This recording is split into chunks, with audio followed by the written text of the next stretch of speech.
दोस्तों, आप सभी का मेहरा क्लासेस में बहुत बहुत स्वागत है। मैं हूँ प्रेरणा पाटिल, आप सभी की एजुकेटर। असिस्टेंट प्रोफेसर पेपर 1 की तैयारी मेहरा क्लासेस पर बहुत ही अच्छी तरीके से चल रही है। जो कोर्स आपको सिर्फ 999 में ही अवेलेबल होगा, सिर्फ और सिर्फ 999 में। और 999 में आप लोगों को बहुत सारी चीज़ें प्रोवाइड की जाएगी। जैसे आपको मिलेंगे रिकॉर्डेड लेक्चर्स, ठीक है, आपको रिकॉर्डेड लेक्चर मिलेंगे, आप कभी भी देख सकते हैं। फिर कुछ क्लासेस लाइव भी होने वाली है, ठीक है, और 1-2 क्लासेस लाइव हो चुकी है। फिर इनके जो है आपको शॉर्ट नोट्स मिलने वाले हैं सारे अवेलेबल। फिर आपके कुछ डाउट सेशंस है वो भी कवर किए जाएंगे। अगर आपको एग्ज़ाम टाइम कुछ डाउट आते हैं तो वो चीज़ें भी कवर होगी आपकी, ठीक है। फिर डाउट सेशन के बाद सबसे इम्पॉर्टेंट जो इस कोर्स में है वो है आपके 5000 प्लस आपके इसमें क्या होने वाले हैं, MCQs होने वाले हैं। 5000 प्लस MCQs और आपको एग्ज़ाम में आने वाले हैं 50 क्वेश्चंस। तो आप मान के चलिए, अगर आप 50 क्वेश्चंस के लिए 5000 प्रश्नों की प्रैक्टिस करेंगे तो आपका परफॉर्मेंस एग्ज़ाम में कितना अच्छा होने वाला है। और टेस्ट सीरीज़ भी रहेगी।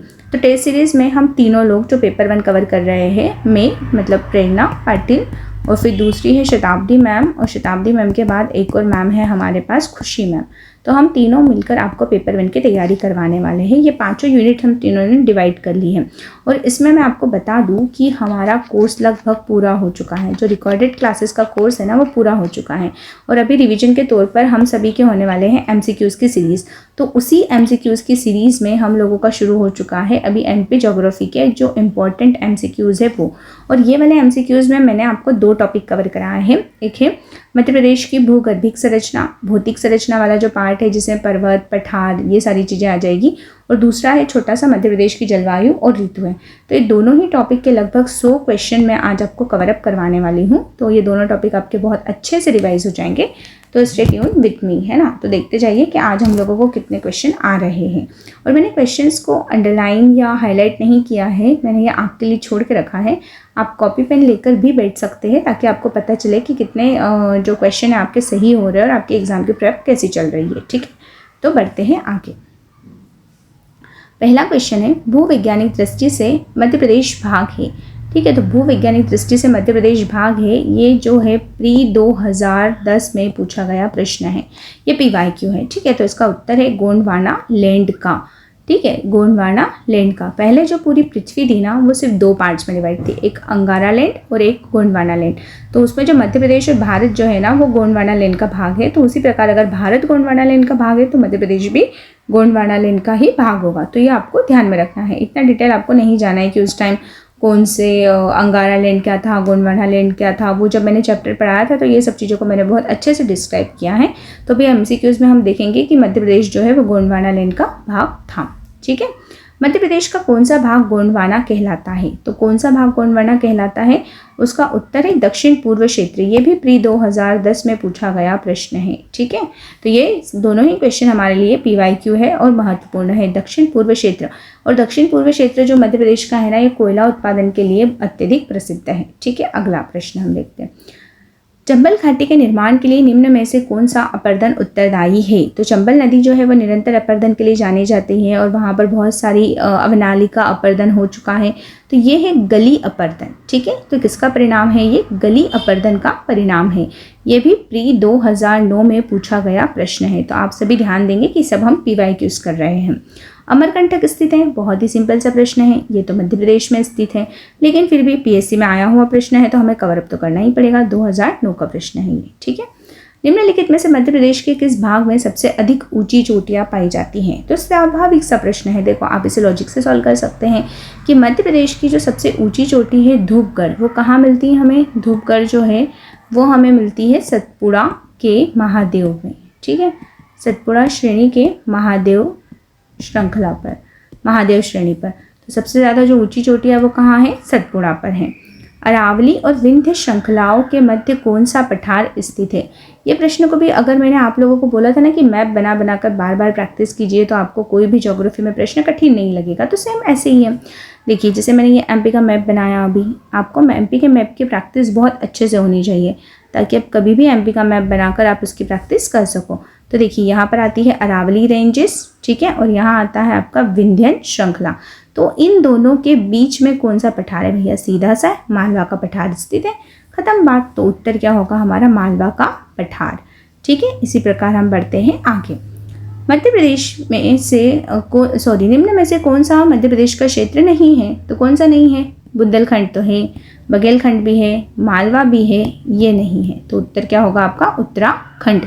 देखिए कभी भी क्या होता है ना कि अगर आपको 4 ऑप्शन दिए हैं तो एमसीक्यूज़ के लिए ना आपको सबसे पहले ये देखना है कि जो वो नहीं है, नहीं क्यों नहीं है, ठीक है। तो जैसे अगर बुंदेलखंड है, जो उत्तर आपका नहीं है, जैसे 4 ऑप्शन दिए ना, तो पहला अगर नहीं है उत्तर तो पहले लॉजिक लगाइए कि ये क्यों नहीं हो सकता है, दूसरा भी अगर नहीं है तो वो क्यों नहीं होगा, तीसरा भी अगर नहीं है तो वो क्यों नहीं होगा।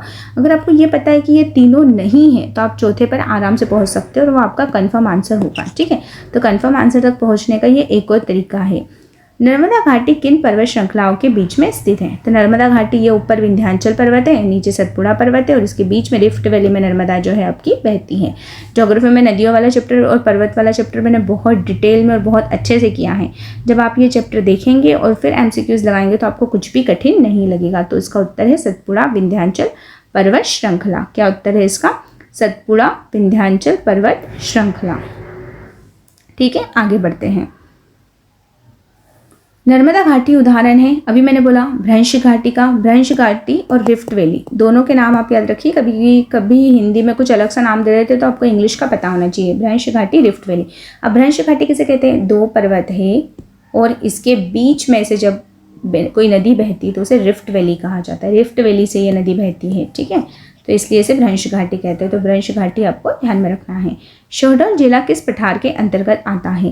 तो ठीक है, आपका प्रश्न क्या है? शहडोल जिला किस पठार में आता है? तो ये आता है बघेलखंड पठार में।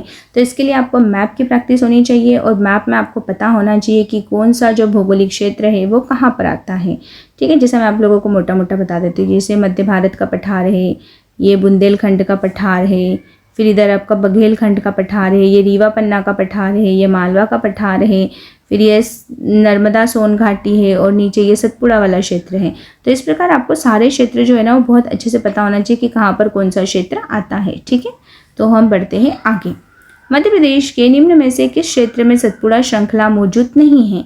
कहाँ पर सतपुड़ा श्रृंखला जो है वो मौजूद नहीं है? तो हरदा जो है वो थोड़ा सा ऊपर वाले पार्ट में आता है, यहाँ पर मौजूद नहीं है। बैतूल में है, खंडवा में है और छिंदवाड़ा में भी है। भूवैज्ञानिक संरचना से प्राचीनतम चट्टानें कौन सी है? मध्य प्रदेश की जो प्राचीनतम चट्टानें हैं वो आर्कियन चट्टानें हैं। ये मैंने पूरा प्रॉपर बताया है, आर्कियन, धारवाड़, विंध्यन, कटप्पा, इसको भी आप लेक्चर में बहुत अच्छे से देख सकते हैं, ठीक है। मध्य प्रदेश का सबसे बड़ा पठार है, सबसे बड़ा पठार जो है वो क्षेत्रफल की दृष्टि से वो है मध्य प्रदेश का मालवा का पठार, जो कि 28% जो भाग है क्षेत्रफल का है मध्य प्रदेश का वो शेयर करता है। मध्य प्रदेश में सबसे बड़ा भूभाग किस क्षेत्र में आता है? सबसे बड़ा भूभाग आता है मालवा का पठार, ठीक है। कहाँ आता है? मालवा का पठार। एक ही प्रश्न है लेकिन उसको घुमा फिरा कर किस प्रकार पूछा जाता है ये आपको आना चाहिए, ठीक है। हम बढ़ते हैं नेक्स्ट क्वेश्चन पे। कौन सा क्षेत्र दूसरा सबसे बड़ा भारतीय राज्य है? तो सबसे फर्स्ट पे आता है हमारा राजस्थान, जो क्षेत्रफल की दृष्टि से सबसे बड़ा है, और दूसरे नंबर पर आता है हमारा प्यारा मध्य प्रदेश। तो ठीक है, उत्तर क्या होगा इसका? मध्य प्रदेश। इनमें से कौन सा मालवा क्षेत्र में सबसे महत्वपूर्ण शहर है? तो मालवा के अगर सबसे महत्वपूर्ण शहरों की बात होगी तो इंदौर तो आपको आएगा ही, और महाकाल की नगरी हमारा उज्जैन। तो उज्जैन और इंदौर जो है ये दोनों ही सबसे महत्वपूर्ण शहर है, ठीक है। आगे बढ़ते हैं। चंदेरी अपनी सीमाओं को बांटता है। चंदेरी जो शहर है, ये एक क्वेश्चन पूछा हुआ है एग्जाम में, तो ये बांटता है मालवा और बुंदेलखंड में। कहाँ बांटता है ये खुद को? मालवा और बुंदेलखंड में, मतलब दोनों में ही अपनी सीमाएं ये शेयर करता है, ठीक है। सॉरी, एक क्वेश्चन रह गया। निम्न में से कौन सा मध्य प्रदेश का प्राकृतिक क्षेत्र नहीं है? कौन सा नहीं है भैया, आप बताइए मुझे। मध्य भारत का पठार है, बिल्कुल है इसका, ठीक है। मध्य भारत का पठार है, सतपुड़ा और मेकल श्रेणी भी है, नर्मदा सोन घाटी भी है, ये नहीं है, ठीक है। तो ये जो उत्तर होगा हमारा, ये पश्चिमी पठार जो है वो हमारा मध्य प्रदेश का भाग नहीं है। कर्क रेखा मध्य प्रदेश के किस पठार को 2 भागों में बांटती है?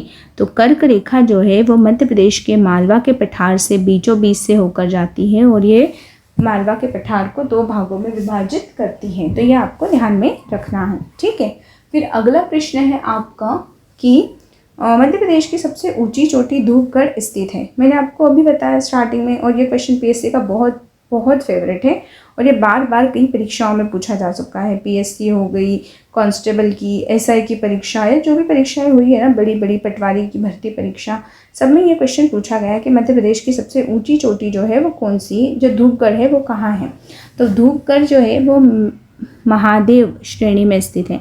कहाँ पर स्थित है ये? महादेव पहाड़ियों में स्थित है धूपगढ़। ठीक है, आगे मध्य प्रदेश का एकमात्र हिल स्टेशन पचमढ़ी कहाँ है? तो सभी को पता है कि पचमढ़ी कहाँ है, ठीक है ना, पता है ना, बहुत ही सिंपल सा क्वेश्चन है। तो ये भी है, महादेव पहाड़ियों पर स्थित है पचमढ़ी।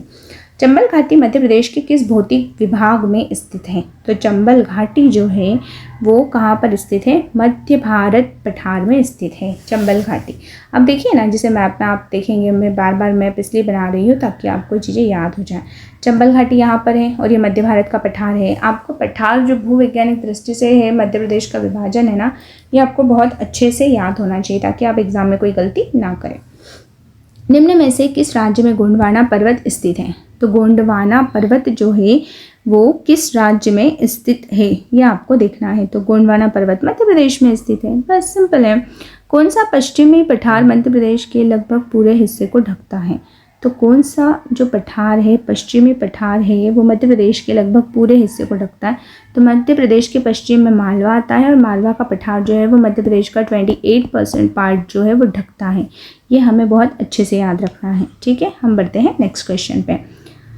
भूवैज्ञानिक दृष्टि से मध्य प्रदेश का प्राचीनतम भूभाग कौन सा है? तो भूवैज्ञानिक दृष्टि से मध्य प्रदेश का जो प्राचीनतम भूभाग है वो है गोंडवाना लैंड। क्वेश्चन रिपीट होते हैं एग्जाम में, बस जो मेन फैक्ट्स है आपको वो याद रखना है। कौन सा स्थल मध्य प्रदेश में स्थित नहीं है? तो कौन सा स्थल है? ग्वालियर का किला है भी, बिल्कुल ग्वालियर में है। बांधवगढ़ का किला भी हमारे यहाँ पर स्थित है। ओमकारेश्वर मंदिर भी हमारे यहाँ पर है। सोमनाथ मंदिर जो है गुजरात का, वो हमारे यहाँ पर स्थित नहीं है, ये गुजरात में है।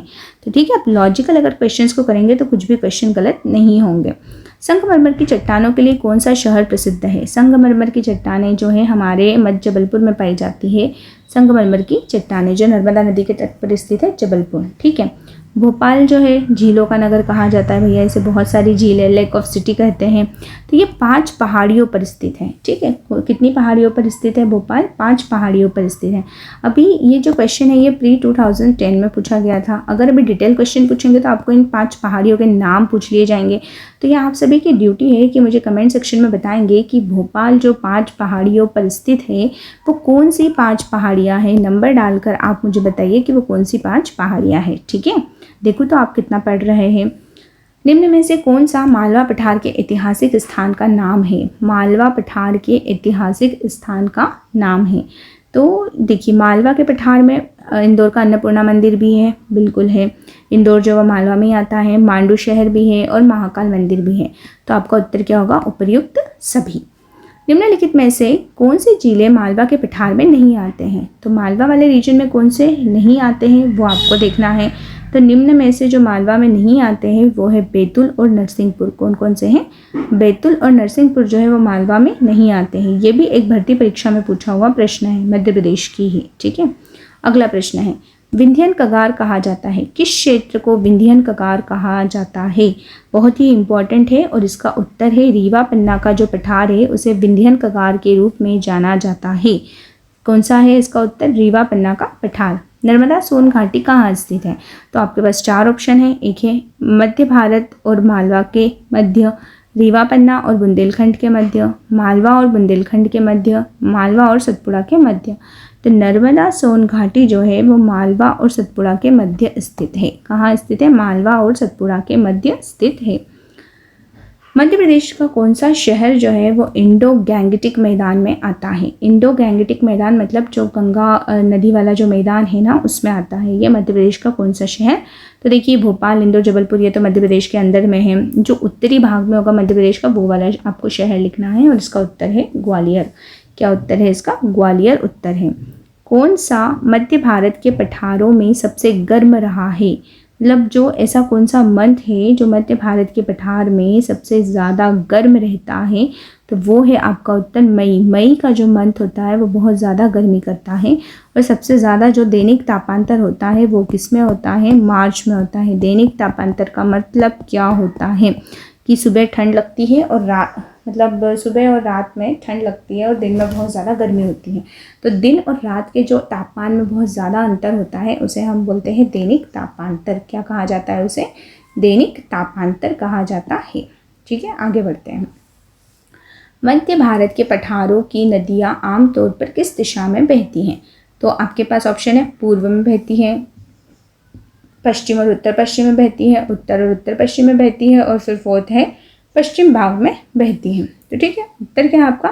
उत्तर और उत्तर पश्चिमी भाग में। कहाँ बहती है? उत्तर और उत्तर पश्चिमी भाग में। आपने देखा होगा चंबल नदी ऊपर जाती है, केन, बेतवा, टोन, सोन ये सब ऊपर जाती है। ठीक है, इस तरीके से यहाँ यहाँ यहाँ बस नर्मदा और ताप्ती इस दिशा में बहती है। तो इन्होंने क्या पूछा? आमतौर पर जो मैक्सिमम रीवर्स हैं उनकी वो बात कर रहे हैं। तो मैक्सिमम तो है वो पश्चिम और उत्तर पश्चिम दिशा में बहती है।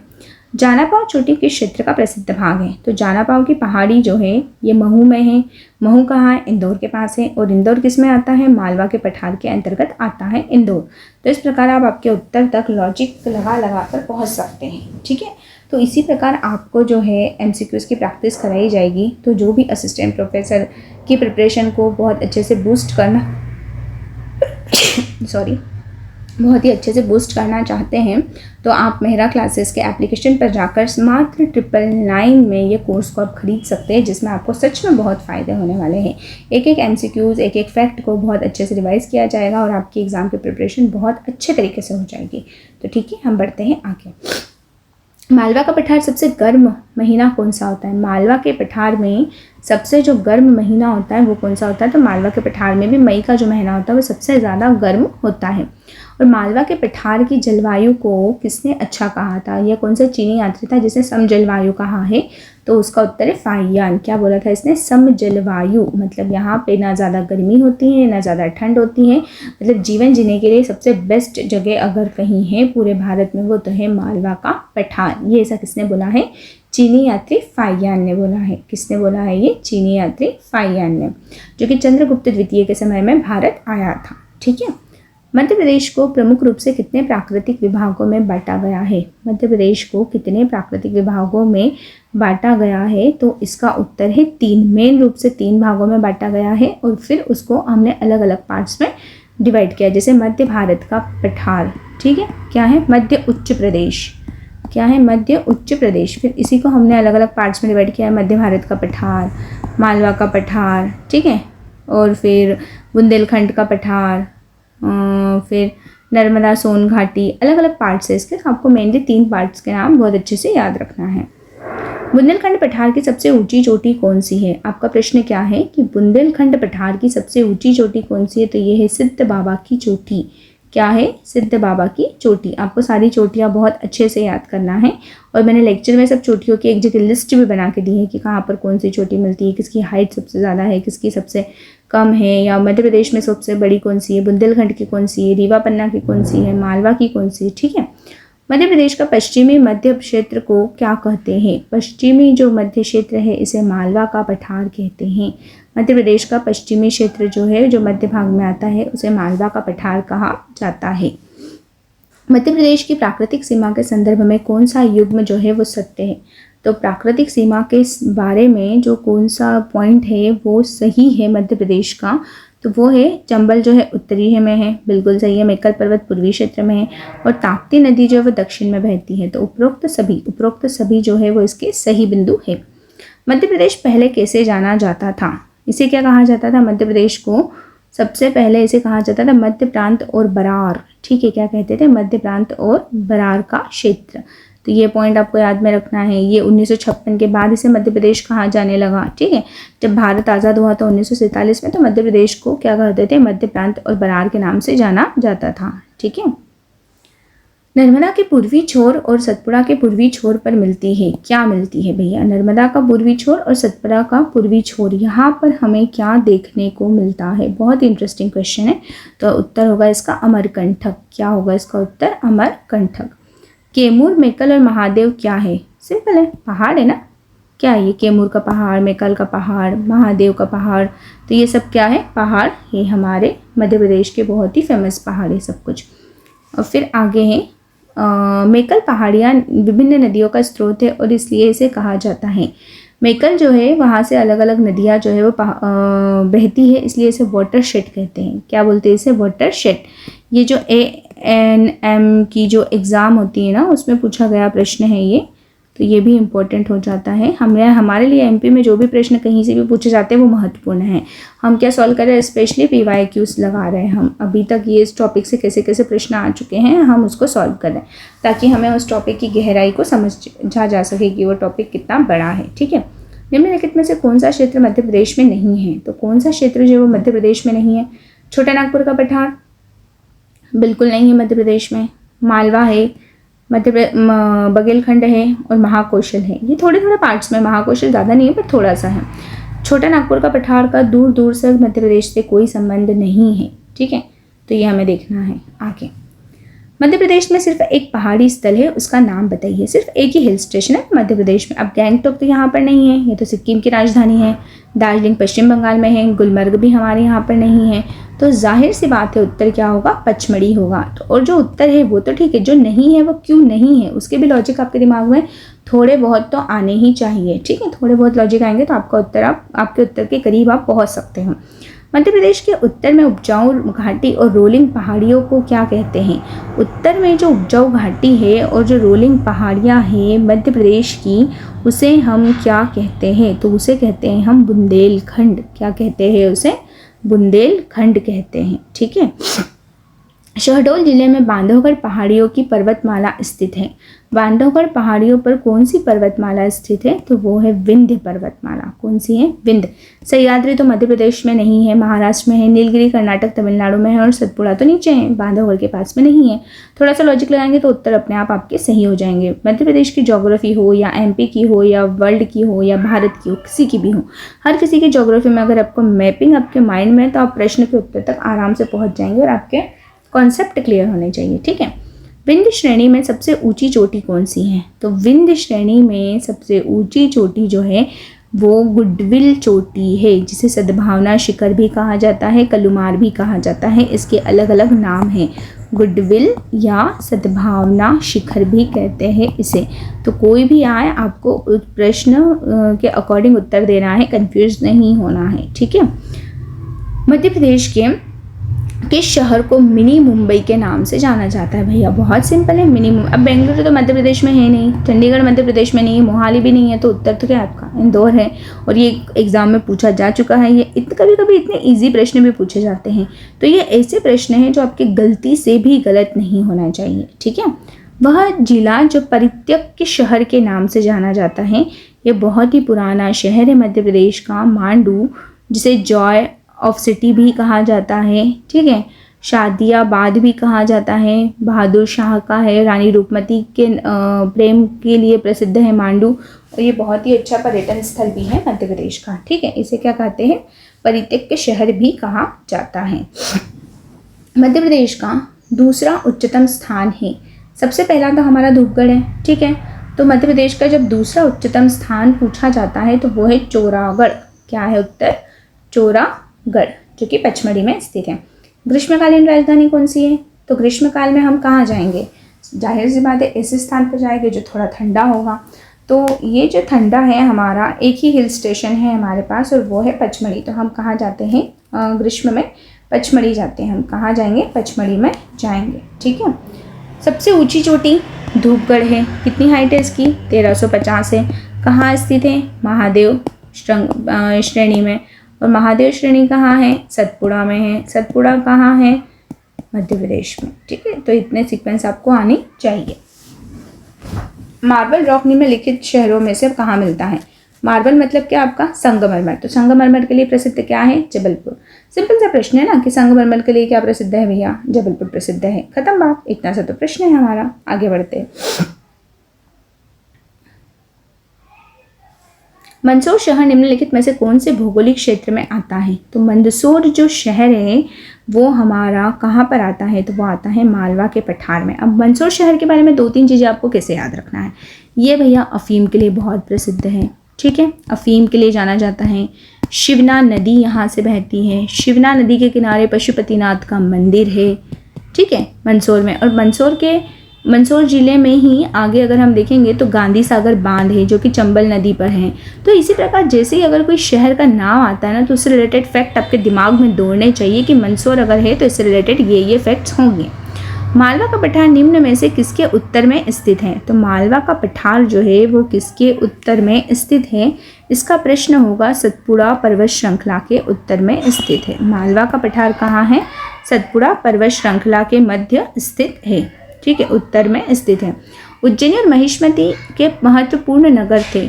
उज्जैनी और महिष्मती जो है वो पश्चिमी मालवा के महत्वपूर्ण नगर थे। किसके महत्वपूर्ण नगर थे ये?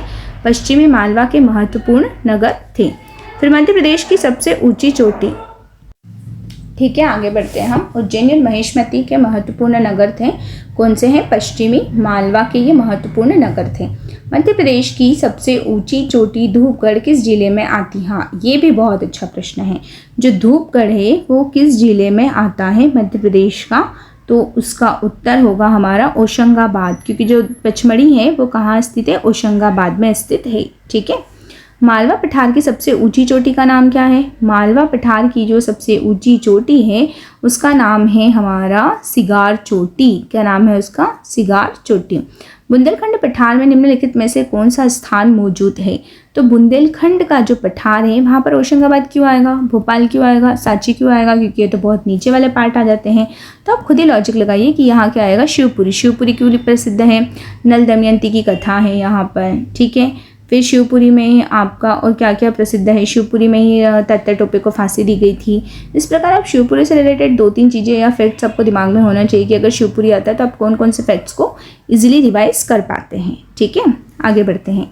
रीवा पन्ना पठार को किस नाम से भी जाना जाता है? तो रीवा पन्ना पठार को हम विंध्य पठार के नाम से भी जानते हैं। किस पठार के नाम से जानते हैं? विंध्य पठार के नाम से भी हम जानते हैं। राज्य के केंद्रीय पहाड़ी इलाकों की ढलान किस दिशा में है? जो हमारे राज्य में केंद्रीय पहाड़ी इलाके हैं उसकी जो ढाल है वो उत्तर दिशा में है। कहाँ पर है? उत्तर दिशा में वो ढाल स्थित है। फिर रीवा पन्ना पठार मध्यवर्ती पहाड़ी इलाके के कौन से क्षेत्र में स्थित है? तो ये इसका उत्तर होगा उत्तर पूर्वी क्षेत्र पर स्थित है। कहाँ स्थित है ये? उत्तर पूर्वी क्षेत्र पर स्थित है। मध्य प्रदेश का कौन सा क्षेत्र अवंती के महाजनपद से जुड़ा हुआ था? अवंती के महाजनपद से जो क्षेत्र है वो जुड़ा हुआ है वो है हमारा मालवा का पठार। कौन सा क्षेत्र जुड़ा हुआ है? मालवा का पठार जुड़ा हुआ है, ठीक है। आगे बढ़ते हैं हम। भूवैज्ञानिक दृष्टि से मध्य प्रदेश का सबसे पुराना भूभाग है गोंडवाना भूमि। तो देखिए ये प्रश्न कितना महत्वपूर्ण है, 3 बार पूछा जा चुका है ये अभी तक, ठीक है। मध्य प्रदेश की निम्नलिखित में से कौन सी घाटी भ्रंश घाटी नहीं है? तो अच्छा क्वेश्चन है। सोन घाटी भ्रंश है, ताप्ती जो है वो भ्रंश है, ये रिफ्ट वैलीज है। चंबल घाटी जो है वो रिफ्ट वैली नहीं है। तो ये एक महत्वपूर्ण प्रश्न हो जाता है कि चंबल घाटी जो है वो एक रिफ्ट वैली नहीं है, ठीक है। मध्य प्रदेश की किस पहाड़ी को सतपुड़ा की रानी कहा जाता है? किस पहाड़ी को सतपुड़ा की रानी कहते हैं? तो पचमढ़ी को सतपुड़ा की रानी कहते हैं। पचमढ़ी जो है वो होशंगाबाद जिले में स्थित है। यहाँ की जो सबसे ऊंची चोटी है वो मध्य प्रदेश की भी सबसे ऊंची चोटी है जिसका नाम क्या है? धूपगढ़ है, जो कि 1350 मीटर बड़ी है और ये है महादेव श्रेणी में। और महादेव श्रेणी कहाँ है? ये है सतपुड़ा श्रेणी में। तो इस प्रकार आपको एक के बाद एक लिंक करते आपके प्रश्नों का आना चाहिए। दक्षिण द्वार किसे कहा जाता है? दक्षिण विजय की कुंजी कहाँ है भैया इसे अकबर के समय अकबरनामा में? ये शहर है बुरहानपुर, जो कि बहुत ही महत्वपूर्ण है। असीरगढ़ का किला यहाँ पर स्थित है, बुरहानपुर में ही दक्षिण द्वार कहा जाता है। दक्षिण द्वार इसे कहते हैं बुरहानपुर में। और क्या है? केलों के लिए प्रसिद्ध है, केला उत्पादन बहुत ज़्यादा होता है बुरहानपुर में, ठीक है। आगे बढ़ते हैं। मध्य प्रदेश के निम्नलिखित शिखरों को आरोही क्रम क्या होता है? मतलब जो सबसे छोटा है, फिर उससे बड़ा, फिर उससे बड़ा, फिर सबसे बड़ा। तो आरोही क्रम इस प्रकार होते हैं। तो देखिए इसमें जो सबसे छोटी जो चोटी है वो कौन सी है? कलुमार या सद्भावना सबसे छोटी है, ठीक है, 4th वाला। 4th तो इसी में है, तो आपका उत्तर तो यही हो जाएगा। फिर देखिए तीसरे नंबर पर अमरकंटक है, फिर चौड़ागढ़ है, फिर धूपगढ़ है। आपको देखिए अगर आपने यही सीरीज़ को बहुत अच्छे से देखा होगा ना तो आप मुझे बता देंगे कि मैम धूपगढ़ तो सबसे बड़ी है, दूसरा हमारे पास चौड़ागढ़ आता है, फिर अमरकंटक आता है, फिर कलुमार आता है। तो इस प्रकार आपको सीक्वेंस बहुत अच्छे से याद होने चाहिए, ठीक है। धूपगढ़ है, फिर चौड़ागढ़ है, फिर अमरकंटक है, फिर कलुमार या सद्भावना शिखर है, ठीक है। इसे ही गुडविल भी कहते हैं। क्या बोलते हैं इसे? गुडविल भी कहा जाता है। 3 नाम है इसके, आपको याद रखना है। होशंगाबाद में स्थित पर्वत श्रृंखलाओं के नाम बताइए। तो होशंगाबाद जो है वो सतपुड़ा में स्थित है। सिंपल है ना, अभी तो हमने पढ़ा कि होशंगाबाद सतपुड़ा में स्थित है क्योंकि यहाँ पर पचमढ़ी है और पचमढ़ी कहाँ है? सतपुड़ा में स्थित है। फिर आगे हम पढ़ते हैं कि मध्य प्रदेश में निम्नलिखित पर्वत श्रेणियों में कौन सी श्रेणी 2 बड़ी नदियों के बीच स्थित है? तो कौन सी जो श्रेणी है जो 2 बड़ी नदियों के मध्य स्थित है मध्य प्रदेश में, वो उत्तर होगा आपका सतपुड़ा। सतपुड़ा जो है 2 बड़ी नदियों के बीच में स्थित है। बिल्कुल सही है। देखिए ये विंध्य है, ये सतपुड़ा है। यहाँ से नर्मदा जा रही है, यहाँ से ताप्ती जा रही है, तो 2 बड़ी नदियाँ हो गई। इसके बीच में क्या है? ये सतपुड़ा है। सिंपल। नर्मदा घाटी किन 2 पर्वत श्रृंखलाओं के मध्य स्थित है? ये तो बहुत सिंपल सा प्रश्न है। विंध्याचल और सतपुड़ा के मध्य स्थित है ये। ठीक है, आगे बढ़ते हैं। विंध्यन कगार दक्षिणी भाग है। विंध्यन कगार का दक्षिणी भाग है, तो ये है दक्षिणी भाग है इसका भांडेर का पठार। कौन सा पठार है? भांडेर का पठार जो है वो इसका दक्षिणी भाग है। ठीक है, अब यहाँ से हम पढ़ते हैं जलवायु वाले जो क्वेश्चन है। यहाँ पर गलती से एक जलवायु वाला क्वेश्चन आ गया है, तो वो हम देख लेते हैं कि मध्य प्रदेश में सर्वाधिक तापमान कहाँ पाया जाता है? तो मध्य प्रदेश में सर्वाधिक तापमान, जब ये जिस साल में ये क्वेश्चन पूछा था तब विदिशा के गंज बासोदा में पाया जाता था, लेकिन अभी नए रिकॉर्ड्स के अकॉर्डिंग सबसे ज़्यादा तापमान खजुराहो में नोट किया गया है 2020 के अनुसार। तो आप ऑप्शन के अकॉर्डिंग इसका उत्तर आप दे सकते हैं। ठीक है, आगे बढ़ते हैं। मध्य प्रदेश की जलवायु और ऋतुओं से संबंधित, मतलब तापमान, फिर वर्षा, गर्मी कितनी है यहाँ पर, ठंडी कितनी है यहाँ पर, उसके हिसाब से इसमें क्वेश्चन पूछे गए हैं। ठीक है, तो हम बढ़ते हैं इसमें आगे। वार्षिक औसत वर्षा कितनी होती है मध्य प्रदेश में? सिंपल सा है, हमारे यहाँ औसती वर्षा होती है 100 से लेकर 125 सेंटीमीटर। सबसे ज़्यादा वर्षा कहाँ होती है? हमारे यहाँ पचमढ़ी में होती है भैया। कितनी होती है? 199 से 200 सेंटीमीटर के बीच में होती है। सबसे कम कहाँ होती है? भिंड में होती है। कितनी होती है? 55 सेंटीमीटर या उससे भी कम होती है। सबसे ज़्यादा वर्षा वाला इलाका कौन सा है? दक्षिण पूर्व जो क्षेत्र है, वहाँ पर सबसे ज़्यादा बारिश होती है। तो बस इस प्रकार आपको फैक्ट आपके टिप ऑफ टंग होने चाहिए कि कहाँ पर क्या चीज़ें ज़्यादा या कम है। ठीक है, राज्य में ऋतु वेधशाला किस स्थान पर स्थित है? तो ऋतु वेधशाला जो है वो इंदौर में स्थित है। ठीक है, कहाँ पर स्थित है? इंदौर में स्थित है राज्य में ऋतु वेधशाला। और वैदिक घड़ी जो है वो उज्जैन में है, तो कंफ्यूज नहीं होना है इसमें। ठीक है, मध्य प्रदेश के किस भाग में अधिक वर्षा होती है भैया? अभी मैंने आपको बताया पूर्वी भाग में सबसे ज़्यादा वर्षा होती है। बघेलखंड वाला जो पार्ट है ना, वहाँ पर सबसे ज़्यादा वर्षा होती है। बालाघाट, मंडला वाला जो क्षेत्र है ना, वहाँ पर सबसे ज़्यादा बारिश होती है। मध्य प्रदेश में न्यूनतम वर्षा कहाँ होती है? भिंड, गोहद, अभी बोला 55 सेंटीमीटर से भी कम। एक एक फैक्ट को अगर आप बहुत अच्छे से देख लेंगे तो आपके लिए बहुत ही आसान हो जाएगी सब चीज़ें पढ़ना। मध्य प्रदेश में सबसे ज़्यादा वर्षा किससे होती है? मतलब कौन सी हवाओं से सबसे ज़्यादा वर्षा होती है? तो मध्य प्रदेश का जो जलवायु है वो मानसूनी प्रकार की जलवायु है, और मध्य प्रदेश में ही भारत की भांति ही दक्षिण पश्चिम मानसून से वर्षा ज़्यादा होती है। किससे ज़्यादा होती है? दक्षिण पश्चिम मानसून से जो है वर्षा सबसे ज़्यादा होती है। मध्य प्रदेश में कितने प्रकार की ऋतुएं पाई जाती है? तो मेनली मध्य प्रदेश में 3 ऋतुएं पाई जाती है। एक है आपकी ग्रीष्म, फिर है वर्षा और फिर है शीत ऋतु। बस ये 3 प्रकार की ऋतुएं आपकी हैं, ये पाई जाती हैं। ठीक है, आगे तापक्रम के आधार पर मध्य प्रदेश का अधिकांश भाग किस तापीय वर्ग में आता है? तो तापक्रम के अनुसार मध्य प्रदेश का जो ज़्यादा से ज़्यादा वाला भाग है ना, वो हमारा आता है, सॉरी जो नॉर्मल है ना, मध्य तापीय वाला, मध्य तापीय क्षेत्र के अंतर्गत आता है। किस में आता है? मध्य तापीय क्षेत्र के अंतर्गत आता है। मध्य प्रदेश में किस जिले में गाँवों का क्लाइमेट स्मार्ट विलेज प्रोजेक्ट में सम्मिलित किया गया है? तो किस जिले में है ये गाँवों का जो क्लाइमेट वाला जो पार्ट है वो कहाँ पर सबमिट किया गया है? गाँव के क्लाइमेट को स्मार्ट विलेज प्रोजेक्ट में सतना जिले में सबमिट किया गया है, तो ये हमें याद रखना है, सम्मिलित किया गया है। AR सुब्रमण्यम और T रमन्नाचार्य के अनुसार तापमान और वर्षा के वितरण के आधार पर मध्य प्रदेश की जलवायु को कितने पार्ट्स में डिवाइड किया गया है? तो इन्होंने डिवाइड किया है 3 भागों में। कितने पार्ट्स में डिवाइड किया गया है? 3 भागों में डिवाइड किया गया है। निम्न में से कौन से महीने में मध्य प्रदेश में सर्दियाँ शुरू हो जाती है? भैया कौन सा महीना होता है जब मध्य प्रदेश में सर्दियाँ शुरू हो जाती हैं? तो इसका उत्तर होगा नवंबर में मध्य प्रदेश में सर्दियाँ शुरू हो जाती हैं। जलवायु कैसी है? मानसूनी प्रकार की जलवायु है मध्य प्रदेश में। किस प्रकार की जलवायु मिलती है मध्य प्रदेश में? मानसूनी प्रकार की। इंपॉर्टेंट प्रश्न है ये।